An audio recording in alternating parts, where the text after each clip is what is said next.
1964 MBBS முடிச்சிடுங்க, 1968 MS முடிச்சிடுங்க. அமெரிக்காவுக்கு அதை நான் சொல்ல குறுக்க பேசாதவங்க. 1964 சென்னை மருத்துவக் கல்லூரியில் ஒரு MBBS முடிக்கிறாரு. சிகாகோவில் இல்லினாய்ஸில் மவுண்ட் சினாஸ் மருத்துவமனையில் போய் போஸ்ட் கிராஜுவேட்டாக பட்டம் வாங்குறாரு. 1984 ராஜீவ்காந்தி கிட்ட ஒரு டாக்டர் PC ராய் விருது வாங்குறாரு. 2005 அப்துல் கலாம் கிட்ட பத்மஸ்ரீ பட்டம் வாங்குறாரு. அப்துல் கலாம் நான் வந்து 2010 போய் இன்டர்வியூலாம் பண்ணியிருக்கேன். அதுக்கப்புறம் இவங்க ஹாஸ்பிட்டலை பற்றி சொல்லணும்னா 52 வருஷம் ஆகுது. 22 நாள் குழந்தைகளுக்கு மூளை அறுவை சிகிச்சை பண்ணியிருக்காங்க. 22 நாள் குழந்தைகளுக்கு மூளை அறுவை சிகிச்சை உலகத்தையே இவங்கெல்லாம் முதல்ல இருக்காங்க. அப்புறம் வந்து 128 ஹை டெக்னாலஜி உள்ள கார்டியாக் CT ஸ்கேன் வந்து ஆசியாவிலேயும் இவங்க தான் வாங்கி வச்சுருக்காங்க. அப்புறம் வந்து இதய வால்வு ஆப்ரேஷன் வந்து இந்தியாவில் ஃபஸ்ட்டு இவங்க தான் பண்ணியிருக்காங்க. 2 நாள் குழந்தைக்கு கிட்னி ப்ராப்ளம் வந்தவங்க டயாலிசிஸ் பண்ணிக்க. இந்த மாதிரி வந்து இவங்களுக்கு மிகப்பெரிய வரலாறு இருக்குது. இதை கம்பேர் பண்ணோம்னா ஒன்றுமே இல்லை. நான் பிறந்த ஊர் இங்கே பக்கத்தில் சூலூர் பக்கத்தில் சின்ன கிராமம். நான் வந்து ஆஸ்பத்திரிக்கே போனது கிடையாது. அதாவது நம்ம கீழெல்லாம் விழுந்தோம்னா அந்த காலத்தில் மாட்டு சாணம் இருக்குல்ல, மாட்டு சாணம் இவர்கிட்ட சிட்டியில் வளர்ந்த பையன் மாட்டு சாணம் சூடாக போட்ட சாணத்தை எடுத்து அந்த புழிஞ்ச சாதத்தை வந்து அது மேலே போட்டு விட்ருவாங்க. அது ஒரு வாரத்தில் அது செட்டில் ஆகிடும். நாங்கள் ஆஸ்பத்திரியில் போனதே கிடையாது. இங்கே வந்து தொண்டையில் அந்த இது வந்து சிறுநாக்கு வளர்ந்துச்சுன்னா அதுக்கு வந்து பாச்சாம்பால் ஒன்று இருக்கும். அதை வந்து மரத்துலேருந்து கொட்டி இந்த பால் இந்த பக்கம் வச்சு மண்ணை போட்டு விடுவாங்க. 3 நாள் சரியாக போகும். இது மாதிரி நாட்டு வைத்தியங்களில் வாழ்ந்த ஆள். அப்படி வாழ்ந்த ஆளுக்கு இப்படி ஒரு பிரமாதமான வசதி உள்ள ஒரு ஹாஸ்பிட்டலில் வந்து ரோபோட்டிக்கு இதை நான் தேர்ந்தெடுக்க வாய்ப்பை கொடுத்ததுக்காக நான் அவருக்கு நன்றி தெரிவிக்கிறேன். அண்ணன் முன்மொழிந்ததை நான் வழிமொழிகிறேன். ஏன்னா அண்ணன் அளவுக்கு டீட்டெயில் எடுத்துகிட்டு வந்து போய் பாருங்க, செல்ஃபோனில் எல்லாம் குறித்து வச்சுட்டு வந்திருக்காரு.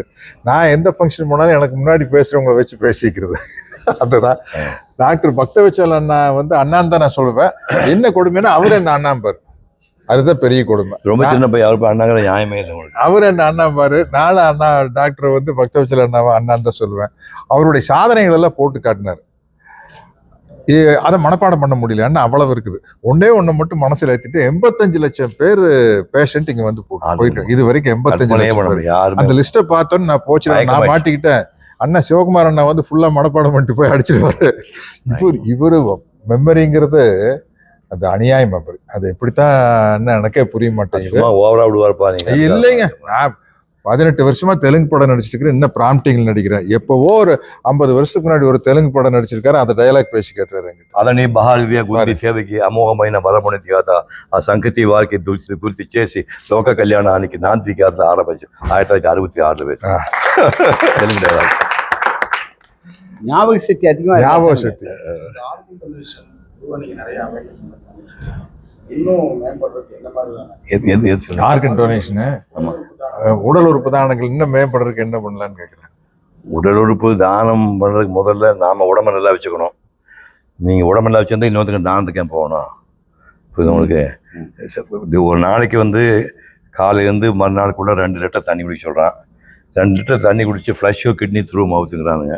அதை நீங்கள் ஒழுங்காக பண்ணால் உங்களுக்கு கிட்னி பிரச்சனையே வராதில்ல. அப்புறம் எதுக்கு தானத்துக்கு வராங்க? நீங்கள் கண் இருக்குது, கண்ணில் வந்து கம்ப்யூட்டர் உட்காந்துட்டு இப்படியே பார்த்துருக்குறீங்க. அப்போ வேறு முடியாமல் இப்போ 8 வயசு 10 வயசு சோடா பிடி கண்ணாடி போட்டுக்குது. கண்ணில் வந்து ஒரு நீரோட்டம் இருக்குது. கண்ணு ஏன் சிமெண்ட்டும் தெரியுமா? அதுக்கு இந்த ஷட்டை க்ளோஸ் பண்ணும்போது உள்ள அந்த வாட்டர் சர்ஃபேஸை இப்படி பண்ணுறதுக்கு அது நீங்கள் இப்படியே பார்த்துருந்தா ட்ரை ஆகி போகுது.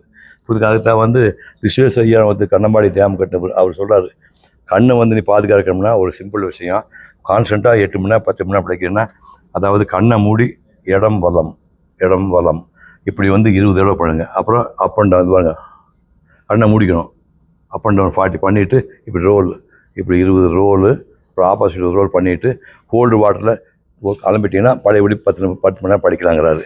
இதெல்லாம் யார் பண்ணுறீங்க நீங்கள்? அது மாதிரி உடம்பு நீங்கள் கரெக்டாக வச்சுட்டிங்கன்னா இந்த தான பிரச்சனையே வராது. உடம்பு எல்லா உறுப்பையும் நீங்கள் கரெக்டாக வச்சுக்கணும். இப்போ நீ பிளேஸ் இந்த பையன் சொல்கிறானே, ஒரு 1.5 வயசு இருந்த பையன் இப்போ நொண்டி அடிச்சிருக்கிறான். நான் அவனை விட 1.5 வயசு பெரியவன்ல, நான் நடக்கிறேன் நடக்க சொல்கிறீங்களா? அவனுக்கு இப்போ வரும்போது வீல் சேர் கிளம்ப மாதிரி வீல் சேர் வந்துருக்கான். புரியுதுங்களா? நான் வந்து நினைக்கிறேன்னா நான் யோகா பண்ணுற ஆள் 1958 யோகா பண்ணிட்டுருக்கேன். 65 வயசு தலைகளாக நின்றுருந்தேன். இப்போ இந்த ஃபோட்டோ உங்களுக்கு எனக்கு காட்டு, தலைகளாக நின்றுருந்தேன். எல்லா எக்ஸசைஸ் பண்ணுவேன். காஃபி டீ சாப்பிட்டு 67 வயசு 68 வருஷமாக 68 வருஷமாக அது காஃபி டீ சாப்பிட்டேன். அப்போ நீ உடம்பு நீ கரெக்டாக வச்சுட்டு இருந்தீங்கன்னா இப்போ இவர் வந்து இப்போ எனக்கு தொப்பை இருக்குது தேவை தொப்பை இவர் எம்ஜிஆர் சிஷியன். எம்ஜிஆர் கரலாக்கட்டை கொடுத்துருக்காரு. எம்ஜிஆர் கரலாக்கட்டை இன்னும் கரலாக்கட்டையாக சுற்றிட்டு பாருங்க எப்படி வச்சுக்க கொஞ்சம் இறங்கி போச்சு தொப்பை. நான் பார்த்த நாடு இருந்து இவர் என்னோட 13 வயசு சின்ன பையன், பெரிய ஆள் தாடி வச்சு முடிவு பண்ணாதீங்க, ரொம்ப சின்ன பையன். இன்னும் தொப்பையில் பார்த்தீங்கன்னா எனக்கு தொப்பை இருக்குது. என்னட்டா அவர் எம்ஜிஆருடைய ஆள். உடம்பு பாதுகாக்கிறது ரொம்ப அருமையான மனுஷன். உடம்பு நீங்கள் பாதுகாத்துட்டா இன்றைக்கி தானம் தற்க போக வேண்டிய அவசியம் இல்லை. அடுத்த அடி உடம்பு ஒரு ஆலயம்னு சொல்கிறேன். ஆலயம். அவர் தம்பி போதுமாடாங்கண்ணா? இல்லை அவரை நீங்கள் சூப்பர். நான் காலையில் எந்திரிச்சோன்னே எனக்கு எந்திரிச்சோன்னே எக்ஸசைஸ். நான் வந்து முதல் வேலையை எக்ஸசைஸ் பண்ணிட்டு தான் ஒரு அரை மணி நேரம் 20 நிமிஷம் கழிச்சு தான் நான் காஃபி குடிப்பேன். காலையில் காஃபி குடிப்பேன். காஃபி குடிச்சிட்டு மறுபடியும் எக்ஸசைஸ். அப்புறம் சின்ன வயசுல தண்ணி அடிச்சிருக்காரு, எப்படிலாம் படிக்கிறது அதெல்லாம் இல்லாம அப்புறம் எப்படிங்க? அதெல்லாம் இப்போ கிடையாது. அது தண்ணி காப்பி டீ அப்படி தண்ணி அடிப்பேன் நான். அது நீங்க நான் யாராச்சும் ஒருத்தர் உங்களை மாதிரி இருக்கும்.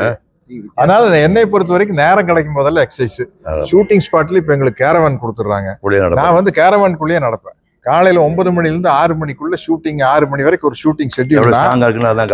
ஷூட்டிங் ஷெட்யூல்னா காலையில 9ல இருந்து 6 மணிக்குள்ள குறைஞ்சபட்சம் ஒரு 45 நிமிஷம் நடந்துடும் கேரவான்குள்ளேயே. சும்மா பொடி நட.